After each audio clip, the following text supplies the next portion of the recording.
Kato, ota kädestä kiinni, mennään pelaa jalkapalloa. Tuttu. Ja potku. Hyvä!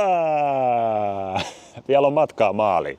Moikka vaan, Roni tässä näin. Tänään on perjantai ja huomenna pelataan täällä Tammelan stadionilla Tampereella YouTube All-Stars jalkapalloottelu. Joten mä päätin kuvata tämmösen lyhyen fiilistelyvideo huomisesta, kun kerran tänne saavuin päivää aikaisemmin. Luultavasti poistan tämän videon sitten huomenna, kun peli alkaa tai jotain semmoista. Tuoksä mulle pallon? Oi, onpa hieno pallo. Onko sulla hieno pallo? Saako iskä sen? Kiitos. Kato, kun iskä näyttää tempun. Hui! Tommonen nopee.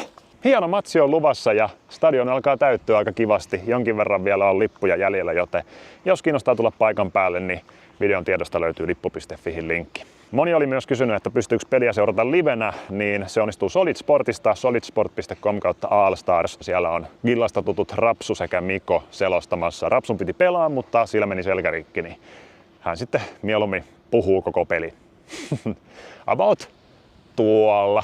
Totta kai mun kanavalle tulee koko pitkä matsi sitten about pari viikon päästä, kun peli on pelattu. Editoidaan se kasaan ja niin edespäin. Jos tässä nyt pitäisi veikata, että miten matsi tulee päättymään, niin mä sanoisin, että me voitetaan 1 tai 2 maalilla. Meillä on hyvä joukkue tänä vuonna ja mulla on kova luotto meidän jengiin.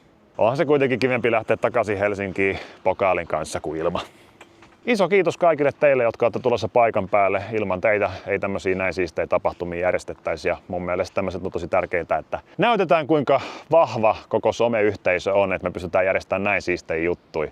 Nämä on näitä elämän siisteimpiä hetkiä ja mä oon niistä tosi kiitollinen teille. Annatko sä pallolle vauhtia? Saako iskä potkasta maali?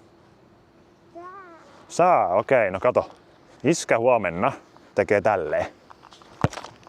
Menikö maaliin? Meni. Mitä silloin sanotaan? No, ei niin sanota, vaan sanotaan, että jee. No niin, parempi. Ei muuta kuin mukavaa viikonloppua ja nähdään huomenna. Moi!